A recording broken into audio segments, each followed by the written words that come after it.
Donc là, nous sommes en présence nous avons la visite de deux astrologues du Havre, oui. Donc Madame Fleck et Madame Goupil. Oui.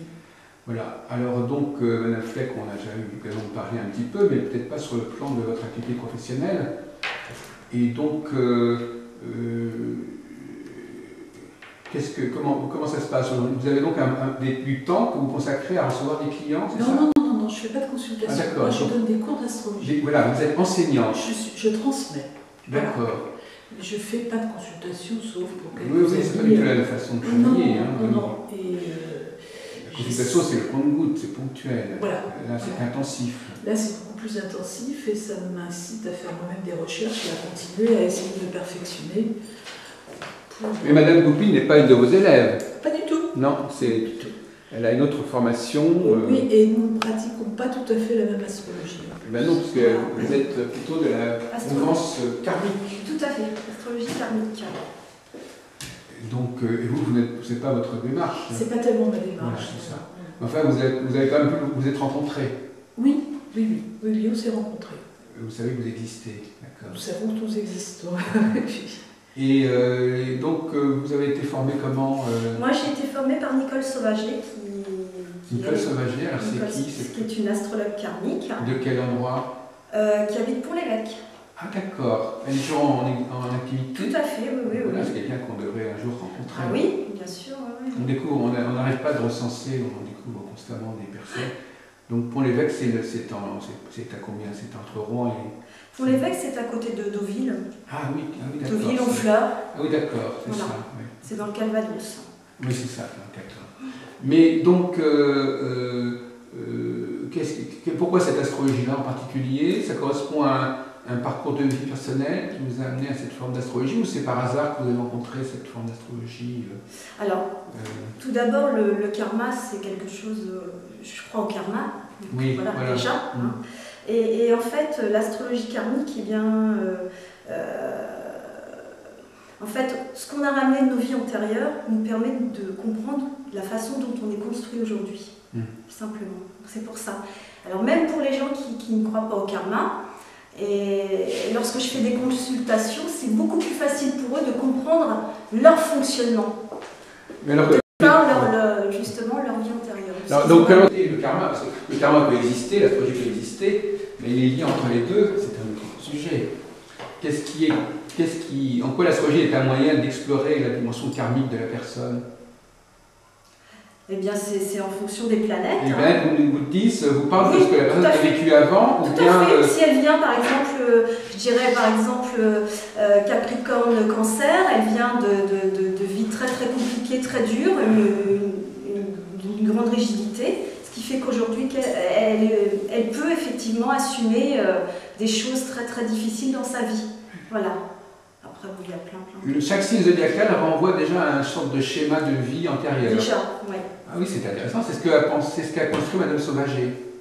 C'est pas ce qu'elle a construit, c'est ce qu'elle a appris. Oui, hein? Mais elle l'a appris elle-même comment par quelqu'un qui lui a appris. Oui, c'est ça. Oui. Donc, il y a tout un décodage comme ça. C'est ça, c'est un décodage. Les gens du Sagittaire, c'est plutôt des gens qui ont un vécu ceci. Oui, enfin, c'est plus complexe que ça. Hein. C'est pas uniquement le signe. Non, c'est pas uniquement le signe, non, du tout. Oui, d'accord. Mais donc, du moment qu'on a un thème d'un certain type, ça suppose qu'on a vécu avant certaines choses. Voilà. C'est ça. Donc on peut pas vérifier, absolument. Non, mais bon. Mais ça donne du sens à ce qu'on est devenu, voilà. à son oui. Alors effectivement, c'est vrai que c'est une façon de justifier. Comment vous justifiez, vous, Madame Fleck, le fait qu'on naisse avec un certain thème natal, si tant est que vous pensiez? Ce thème natal, est-ce qu'il reflète ce que nous avons? Est-ce que c'est juste de naître avec un certain thème ou pas avec un autre thème? Est-ce que nous méritons au départ notre thème? Ou est-ce que c'est le hasard qui a fait qu'on est né sous un certain signe? Moi, je ne pense pas trop au hasard, mais le karmique, j'ai beaucoup de mal à y croire. Non, justement, quelle est l'autre lecture que vous proposez? Pour moi, le karma va être la mémoire collective ou les mémoires ancestrales. C'est plus comme ça. Voilà, c'est ça, c'est pas forcément connecté avec l'astrologie. Nous sommes un peu différents. Ah oui, la mémoire ancestrale, c'est-à-dire oui, génétique. Génétique. C'est pas la vie antérieure, mais c'est plutôt, voilà. C'est plutôt les ancêtres. Voilà. Moi, la réincarnation, j'ai beaucoup de mal Ouais, Ah j'attends oui, des preuves, hein. ah oui. Le jour où j'aurai la preuve, pour l'instant. Donc, je suis un peu plus pragmatique et ça m'arrange plus de dire qu'on choisit son moment de naissance effectivement, mais en fonction d'un passé soit ancestral, qui peut être au niveau des cellules et des gènes, une sorte de mémoire collective. Et vous, ça ne vous suffit pas, cette explication, Madame Bouffi? Ça va très bien. Non, non, c'est-à-dire, ça ne, il vous faut plus que ça pour justifier le thème astral. C'est vrai Et d'autre part, il y a tout un. Effectivement, si on croit au karma, si on croit au karma, et si on croit aux âmes, à la pérégrination des âmes, on est obligé de. On est tenté de faire la connexion avec Et ça fonctionne très très bien d'ailleurs. Quand on met en application sur un thème. Vous avez été interprété au niveau karmique? Oui, ça fonctionne. Mais moi, je n'ai pas la preuve ni la démonstration. Mais alors, vos clients, est-ce que c'est ce qu'ils cherchent spécialement ou pas? Parce que non. C'est pas forcément leur attente à eux. C'est vous qui leur a proposé. Vous, c'est votre démarche intérieure, Absolument. mais elle n'est pas forcément évidente dans la pratique. Du tout. C'est ça. Voilà. S'il y en a qui le veulent, ça peut aller plus loin, mais c'est pas. C'est pas une. On Voilà. peut très bien ignorer que vous êtes une astrologue karmique. Tout à fait. Oui, exactement. Mais pour certaines personnes, je dirais que ça leur permet plus de comprendre et d'accepter surtout la façon dont ils fonctionnent. Alors, ce qui fonctionne, c'est à la fois au niveau psychologique, mais c'est aussi au niveau de ce qui leur arrive. Oui. Parce que ça aussi, c'est beaucoup de gens qui deviennent karmistes, non pas tellement au niveau de leur caractère, mais parce qu'ils se disent, mais pourquoi il m'est arrivé une chose pareille? Pourquoi j'ai dû passer par là? Et là aussi, vous pouvez, comment vous expliquez Ça ne me satisfait pas comme réponse. Oui. Non mais allez-y, c'est pas un souci. Donc moi, j'essaye d'aller voir comment on peut faire évoluer le thème ou l'événement difficile pour la personne d'une manière, ce qu'on pourrait appeler un peu une astrologie, un tout petit peu d'évolution.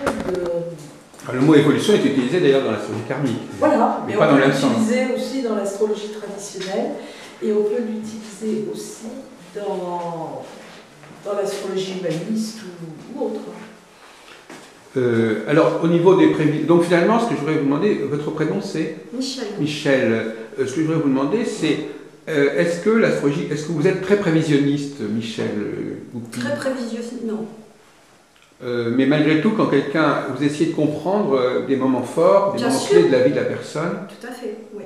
Et là, vous utilisez les techniques habituelles, les révolutions solaires, les transits, les directions, peut-être même.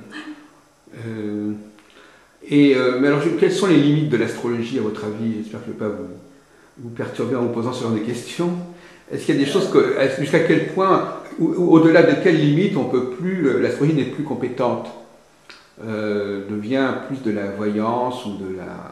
Ah oui, mais moi je ne pratique pas comme ça, donc je pratique pas l'astrologie de cette façon-là, c'est pas de la voyance. Hein. Non, justement, mais qu'est-ce qu'on ne peut pas expliquer? Est-ce que par exemple, si quelqu'un s'est cassé la jambe, est-ce qu'on peut expliquer ça? Parce qu'il aurait pu aussi bien de passer... Parfois, beaucoup de choses importantes dans la vie sont dues à des petits détails. Oui. Une seconde avant, ça n'a pas produit. Dans l'affaire DSK, par exemple, il aurait pu échapper, il aurait pu ne pas téléphoner. Enfin, je veux dire, parfois, il y a des choses complètement énormes qui auraient pu être évitées par un... C'est ça qui est un petit peu un problème en astrologie. Hein, c'est qu'on veut expliquer des choses, et après, on s'aperçoit que ces choses-là auraient pu ne pas se produire. Oui. Elles ont failli ne pas se produire. Ou même, par exemple, on tire sur quelqu'un, bon... Il peut être mort, mais il peut aussi être vaguement blessé. Et c'est totalement différent. Prenons l'assassinat de Kennedy, par exemple, s'il avait été atteint ailleurs, il ne serait pas mort. Et c'est le problème du déterminisme en astrologie. Alors justement, est-ce que ça va jusque-là, le déterminisme en astrologie? Et si ça ne va pas jusque-là, le problème c'est que si on dit aux gens, on ne peut pas arriver à ce niveau-là, ils vont se dire, oui, mais alors, qu'est-ce qu'on peut dire? C'est toujours un peu le tout ou rien. C'est-à-dire que si on ne peut pas... C'est comme par exemple, quand on fait, vous qui êtes enseignante, vous prenez parfois des cas de personnages célèbres. Oui. Mais le piège, c'est qu'effectivement, on va essayer d'expliquer pourquoi ils sont ce qu'ils sont, pourquoi ils sont devenus ce qu'ils sont devenus. Et là, on retombe dans un phénomène qui est un peu un problème aussi. Parce qu'on va laisser croire que l'astrologie peut expliquer ça. Voilà. Alors qu'en fin de compte, après coup peut-être, mais ça ne va pas jusque-là. C'est vrai, c'est vrai. Et c'est là où il faut être très vigilant, très très vigilant. Dans l'astrologie karmique, quand même, moi, de la façon dont je le fais, dont je le pratique. Entendez-vous, monsieur Jean-Pierre Rémy, là. Asseyez-vous, là, on est en plein enregistrement, là. On a commencé. Excusez-moi. Donc, dans l'astrologie karmique, moi, la façon dont je le pratique, donc je vais expliquer donc, la personne d'où elle vient, hein, ses points forts, et ce qu'elle a à modifier, justement, ce qu'elle a à conserver de ses vies antérieures, hein, ce qui fait d'elle ce qu'elle est aujourd'hui, et ce qui serait à modifier. Ah, ça va loin, ça. Voilà. Il faut modifier. Modifier, c'est-à-dire pour être en accord avec quoi? Pour être en accord avec son thème, pour être en accord avec la norme de la vie, avec un mode de fonctionnement. Avec son thème. C'est ça, le thème devient la norme en fait. C'est ça le problème aussi. C'est-à-dire que, parce que le thème, c'est une norme très personnelle. Et la norme, quand on parle au niveau médical, la norme, c'est, voilà, on sait ce que c'est que la norme. Hein. On a un fonctionnement normal ou pas normal du corps. Maintenant, au niveau psychologique, on a l'impression qu'il y a deux théories complètement opposées. Celle d'une norme qui serait le comportement normal des gens, et puis une norme qui serait beaucoup plus personnelle, qui serait le programme qui nous a été imputé au moment de notre naissance, et la mission que nous devons remplir. Et il faut nous accorder à cette mission, il faut nous conformer à cette mission, c'est ça. C'est ça qui est un petit problème, ça, cette idée d'employer le mot. Parce que normalement, un médecin, quand il essaie de vous améliorer ou de vous soigner, c'est pour vous ramener à un état normal. C'est pas vous ramener à une sorte de situation personnelle. Oui, mais la médecine est une science exacte, l'astrologie n'est pas une science exacte. Oui, mais la démarche, bon, enfin, on en reparlera, voilà. Mais effectivement, donc, j'essaie de lire entre les lignes de ce que vous nous dites, Michel Goupil. Donc, vous avez le thème, la personne ne correspond pas forcément à son thème, c'est ça. Et il faut essayer de la mettre en accord avec son thème. Oui, tout à fait. C'est un peu ce que dit Rudyard, je crois, les gars.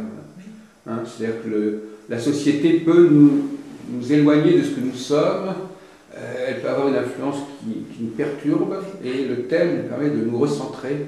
Oui, de par notre éducation, plein de choses qui font que... Mais actuellement, justement, j'étais en train de lire un bouquin d'un Allemand sur la psychologie. Actuellement, on considère malgré tout que l'individu se forme par rapport avec les autres. C'est-à-dire que c'est un enfant, c'est par les autres qu'il apprend à se connaître lui-même. Il voit les autres faire certaines choses, il dit moi je suis un être humain comme eux, donc s'ils font ça, moi aussi je peux le faire. Et là, c'est une autre démarche, je trouve, qui est celle de rechercher en soi-même ce qu'on est sans forcément prendre modèle sur autrui. Tout à fait. Mais nous sommes tous uniques. Voilà, mais ça je crois qu'effectivement, ce qui nous intéresse ici, c'est que c'est probablement une des raisons pour lesquelles certaines personnes viennent à l'astrologie.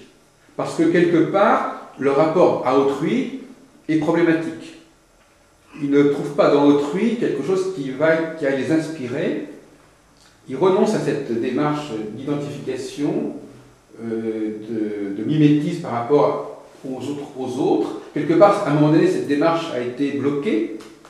Et donc, par conséquent, l'autre solution, c'est non plus de travailler par rapport à ce que autrui nous apporte, mais ce que nous trouvons en nous-mêmes et grâce à l'astrologie.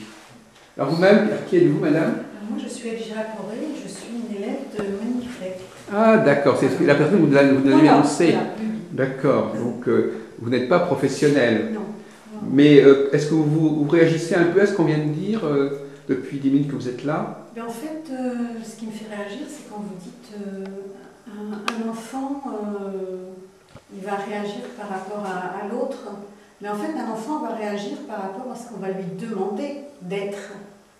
Oui, mais quand un enfant voit des gens parler autour de lui, ou marcher, enfin, tout ce que l'enfant voit se faire autour de lui, ça va quand même l'inspirer par rapport à... Il se dit, moi aussi, je peux faire ça. Oui, mais on va l'autoriser à être ou à ne pas être, à faire ou à ne pas faire.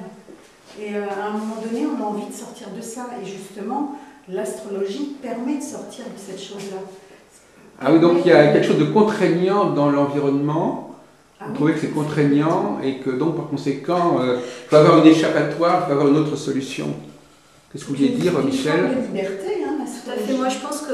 Ah oui, c'est quelque part, Oui. on est libre par rapport, ça nous permet de nous libérer, de ne plus être fondamentalement ancré sur l'autre. Tout à fait. Mais c'est aussi révélateur de quelque chose par rapport à l'autre, par rapport à notre rapport à l'autre.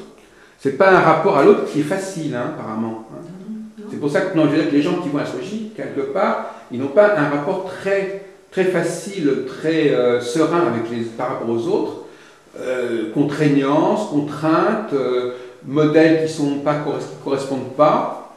Donc, chercher autre chose, chercher un autre repère. Et c'est là où l'astropsychologie a son sens. Ben oui, c'est même son fond de commerce. C'est l'astropsychologie, c'est la réponse à des personnes qui, justement, ont une quête d'eux-mêmes qui s'est un petit peu fourvoyée, qui n'a pas fonctionné comme il fallait. Voilà. Et par conséquent, c'est la solution alternative. Voilà, pour répondre justement à la communication avec autrui, pour pouvoir aller chercher en soi, et c'est là où je rejoins l'astrologie karmique, on va chercher en soi. Ah ben oui, finalement. Là, je oui, oui, je vais percevoir. Non, mais c'est vrai que la plupart des astrologues sont des astrologues karmiques sans le vouloir ou sans le savoir. Mais quelque part, moi, ce qui m'intéresse justement, c'est de rencontrer des astrologues et de leur montrer qu'ils ne sont pas si différents que ça les uns des autres. Et qu'au fond, quand on creuse un petit peu les concepts, on s'aperçoit qu'ils disent souvent la même chose. Alors qu'en fin de compte, beaucoup d'astrologues, finalement, sont là pour les mêmes raisons. Quand on regarde à peu près, ils peuvent avoir des astrologies différentes, des techniques différentes, mais fondamentalement, la raison qui les amène à l'astrologie, c'est un peu la même. C'est-à-dire, quelque part, j'ai besoin d'un autre type d'information sur moi-même que ce qui m'est projeté par ma famille, mon entourage, le monde. Alors effectivement, c'est ce qui fait que ça devient, ce qui fait que quelque part, une réunion d'astrologues, c'est pas uniquement des gens qui partagent un savoir, c'est aussi quelqu'un qui partage un ressenti, un vécu, une expérience de vie qui est convergente, qui serait même si les réponses sont différentes, quelque part il y a je ne dirais pas une douleur, en tout cas il y a une expérience à un moment donné qui est devenue pénible et qu'on a essayé d'exorciser ou de reléguer. peut-être pas pénible, mais interrogative. Oui. Alors il faudrait demander, alors je vous présente M. Rubillard, qui est lui d'Étretat. Et oui, il est venu quand même d'un peu plus loin. Oui. C'est la banlieue de Duard, je ne sais pas, non? Il a perdu son pot d'échappement ce matin, ça c'est sympathique. Et alors comme ça, à froid, parce que M. Rubillard c'est un homme. Oui. Moi j'essaie toujours de rêver, vous en étiez aperçu. Et bien qu'il ait les cheveux longs, mais c'est toujours intéressant de voir si les hommes ont la même approche de l'astrologie que les femmes. On voit que dans les réunions d'astrologie, il y a souvent beaucoup de femmes. On en avait parlé à Bordeaux l'autre jour, et c'est frappant. Et qu'est-ce qui fait que les hommes, eux, n'accrochent pas? Vous avez une explication, vous, Madame Goupil? Non, j'ai pas d'explication. Voilà. Ça fait partie des... Moi, je pense que si tant qu'on n'a pas compris pourquoi, il y a des choses qu'on n'a pas compris au niveau de l'astrologie. Par contre, ce que je remarque dans tout ce qui est psychologie, etc., les hommes sont moins attirés quand même. Donc, comme il y a une part de psychologie dans l'astrologie... Oui, mais comme disait Monica, l'intérêt pour la psychologie n'est pas neutre. Si les gens s'intéressent à la psychologie, c'est aussi peut-être parce que... c'est d'ailleurs l'opposition un petit peu bateau à sociologie-psychologie. Parce qu'il y a ça a accroché au niveau sociologique que ça se répercute au niveau psychologique. C'est-à-dire qu'on dit, la société ne m'apporte pas, ne m'épanouit pas suffisamment, donc je vais chercher au niveau psychologique. Donc, effectivement. Alors, donc, est-ce qu'il y a un mal? Alors, vous, monsieur Rébillard, est-ce que vous identifiez à ce qui vient d'être dit, ou est-ce que vous voulez marquer une différence, Simplement que les hommes ne font pas d'astrologie, ou peu, mais des grands astrologues sont des hommes quand même. Ah oui, bien sûr, la preuve. Mais ce qui ne prouve rien, de toute façon, ça pourrait être des femmes. Les grands coiffeurs aussi, d'ailleurs, ou les grands... Mais simplement, les hommes n'entrent pas en astrologie parce qu'ils ont un peu honte d'aller étudier quelque chose qui est soi-disant réservé aux femmes. Voilà. Oui. Ouais, c'est un peu un cercle vicieux, ça, je pense que c'est pas uniquement ça. Ben, je crois quand même, parce que moi j'ai eu plein d'élèves dans ma vie, et quand c'était des hommes, ils se cachaient qu'ils faisaient de l'astrologie. D'accord. Alors, essayons de reprendre le problème un peu plus en profondeur, c'est-à-dire, on nous parlait des motivations. Alors, on va laisser de côté la question. La motivation. La motivation, c'est-à-dire, pourquoi vient-on à l'astrologie et pourquoi investit-on dans l'outil astrologique sous une forme ou sous une autre? Est-ce que c'est pour, comme on vient de le dire, parce que quelque part les autres réponses ne nous ont pas suffi, ne sont pas convenues, notamment les réponses qui sont liées à ce que la société nous renvoie de nous-mêmes, quelque part, en tant qu'être humain, tout simplement. Mais moi, je répondrai tout simplement, pourquoi fait-on des maths, pourquoi fait-on de la géographie, de l'histoire, exactement. On a une soif d'apprendre, mais alors d'apprendre quelque chose qui nous semble plus étrange, plus incertain, donc on veut en savoir davantage. Oui, c'est une autre façon de voir les choses finalement. Oui, on veut en savoir davantage, et à ce moment-là, on veut pouvoir se connaître d'abord. Oui. On veut d'abord pouvoir se connaître, et puis connaître les autres. Et puis en fait, le grand but, c'est d'aider les autres. Mais le problème, c'est que quand on dit se connaître, il y a toutes sortes de façons de se connaître. Bien sûr. On peut se connaître par un travail vers soi-même, on peut se connaître en regardant les autres. Il y a plusieurs façons. L'expression « connais-toi toi-même », il faut encore savoir ce qu'elle veut dire. Mais quelle est la raison pourquoi on agit de telle façon, voilà. Pourquoi on réagit par rapport à un événement, contrairement à d'autres personnes autour de nous. C'est ce qui fait qu'on a vraiment envie de savoir pourquoi. Ben, la question qui se pose, c'est de savoir est-ce que ce qui nous différencie, ça n'est pas quelque part des choses qui nous ont perturbés. C'est-à-dire, est-ce que nous ne sommes pas différenciés par nos traumatismes, par exemple? C'est-à-dire qu'il y a l'idée, à ce moment-là, le problème qui se pose, c'est de savoir, est-ce que l'astrologie est là pour nous parler de ces petites choses qui ont fait qu'on a quelques petites manies, quelques petits problèmes? C'est surtout pour nous montrer pourquoi on a réagi de telle façon. Oui. C'est surtout pour ça, pourquoi on a réagi de telle façon. Lorsqu'on regarde ce qui s'est passé avant, on regarde pourquoi on a réagi de telle façon. Et essayer de comprendre pourquoi, et puis essayer peut-être de comprendre, mais peut-être aussi de légitimer qui c'est. Comprendre, ça veut dire quoi comprendre? Comprendre, c'est aussi se comprendre et s'expliquer, et se trouver de bonnes raisons ou des raisons d'avoir fait ce qu'on a fait. Je ne dirais pas ça de cette façon. Je dirais presque que c'est une forme d'apologétique. C'est-à-dire que si je veux me comprendre, c'est aussi parce que je veux m'expliquer à moi-même et éventuellement expliquer pourquoi j'ai fait ça aux autres. Oui, mais alors l'astrologie va nous montrer qu'on va être reconfronté à des mêmes genres d'événements. Oui.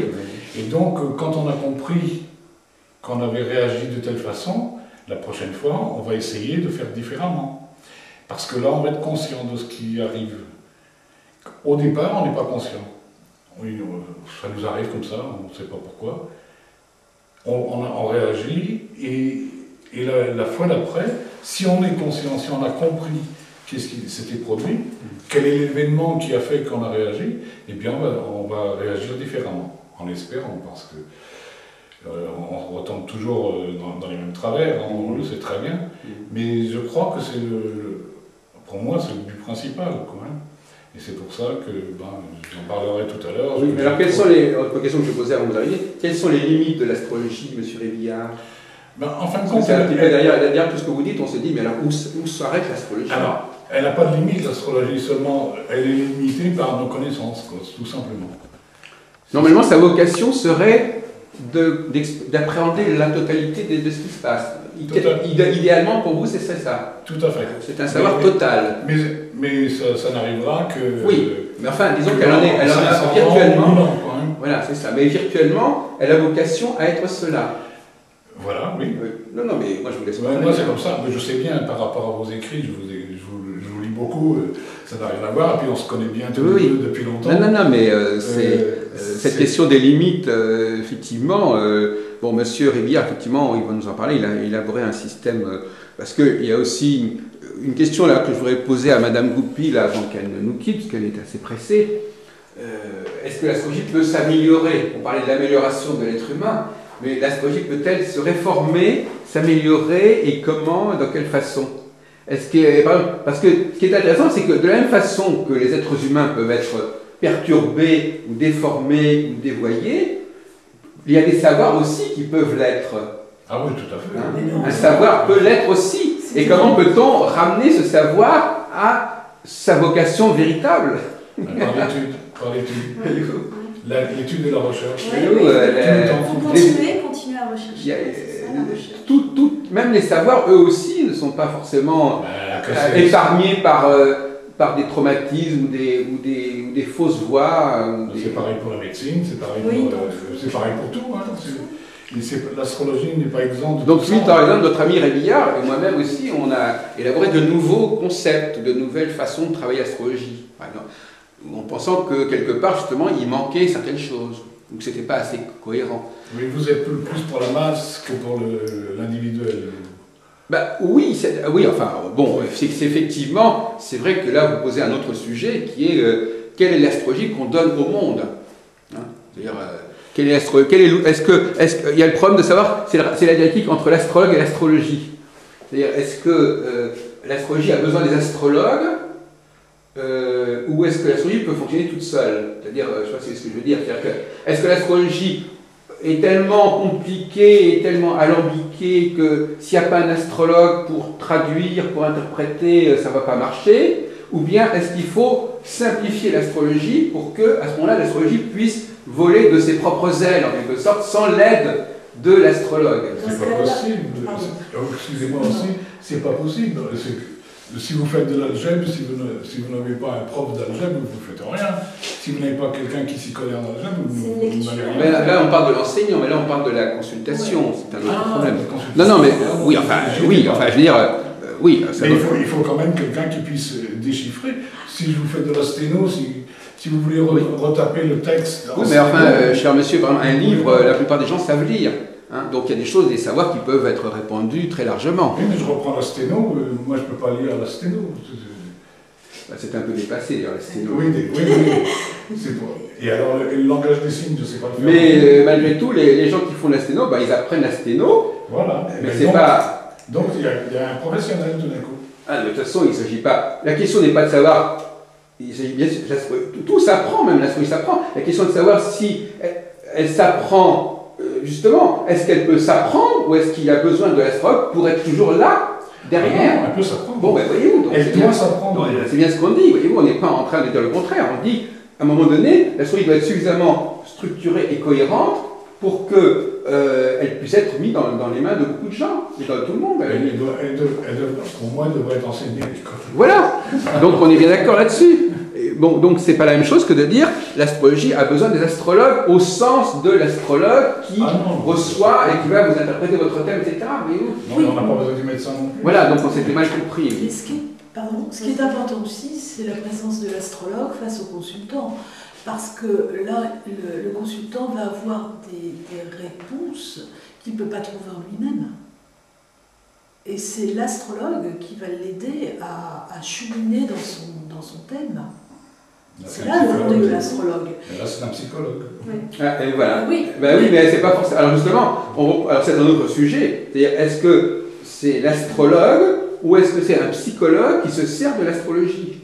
Si. Ah, mais c'est pas pareil du tout, parce qu'à ce moment-là, oui, non, parce que dans un cas, on a des modèles astrologiques qui sont mis à la disposition de différentes professions, et dans l'autre cas, on a l'astrologue qui, lui, va, grâce à l'astrologie, parler de toutes sortes de choses.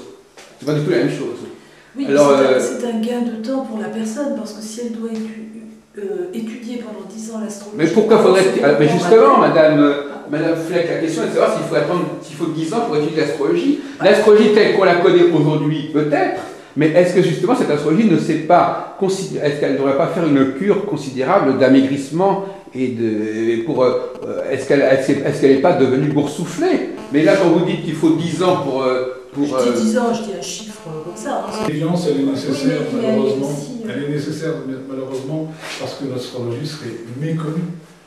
J'ai vécu à Beyrouth, j'ai créé une école d'astrologie et de tarologie. Eh bien, qu'est-ce que vous croyez que j'ai fait pour pouvoir me faire connaître? Ben, j'ai écrit des horoscopes. Et j'avais honte. D'ailleurs, c'est ce qui m'a permis de faire une découverte. Mais j'avais honte, mais j'ai fait des horoscopes. Un astrologue qui vous parle. Alors je le faisais à la radio, à la télévision, sur les journaux. Je les faisais partout. Alors il y en a que je mettais au nom de ma femme. C'était la seule façon de me faire connaître. Et d'intéresser des gens à de l'astrologie. Ils croyaient que c'était de l'horoscope, l'astrologie. Mais après, lorsqu'il y en a qui se sont inscrits et qu'ils ont commencé à découvrir, eh ben, ils n'ont pas quitté. Ils n'ont pas quitté, ils ont fait de l'astrologie. Alors vous avez commencé à faire le procès des horoscopes pendant que j'étais pas là, c'est ça? Non. Non, parce qu'effectivement, les horoscopes, c'est l'expression même d'une astrologie qui est mise à la disposition de tous et dont tout le monde se sert. Parce qu'il y a des millions de gens qui font leur petit bricolage horoscopique. Moi, je connais un ami qui est ceci, qui est cela. Donc là, on a quand même l'image, même si elle est déformée, on a quand même l'image de ce que pourrait être l'astrologie du XXIe siècle. Il y a une astrologie qui devient un outil mis à la disposition de tout le monde. Mais voilà, et donc à ce moment-là, tout le monde étant notamment le psychologue, le sociologue, l'historien, l'homme politique. Et donc l'astrologue disparaît. L'astrologue, qu'est-ce que c'est? C'est quelqu'un qui est capable d'améliorer l'outil.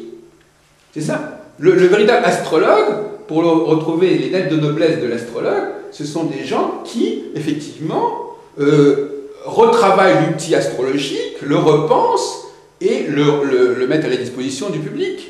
C'est pas le praticien de base, parce que le praticien de base, en fin de compte, il prend la place du psychologue, du sociologue, de l'historien. Oui, mais il est en plus fin aussi. Mais par exemple, nous, tous les deux, nous sommes des astrologues au sens strict du terme. Nous sommes des gens qui conçoivent de nouveaux modèles. Et ces nouveaux modèles que nous proposons. Alors on peut être astrologue sans donner de consultation, puisqu'on peut effectivement élaborer des modèles, expliquer comment ces modèles fonctionnent, et les mettre à la disposition des gens qui les utilisent comme ils veulent. Et de toute façon, l'astrologie karmique, elle est aussi le résultat de gens qui ont repensé l'astrologie. Il ne faut pas l'oublier. Il y a des gens comme Irène Andrieux, comme d'autres personnes qui ont... Irène, Andrieux. Qu'est-ce que j'ai dit? Mireille. Ah non, j'ai dit Irène. Ah non, on a entendu. Oui, d'accord. Ne vous inquiétez Irène, pas. je confonds. Irène Andrieux, c'est-à-dire parce qu'on dit comme Irène, vous entendez le Myrène. Eh oui, ça c'est le problème des Français. C'est la liaison.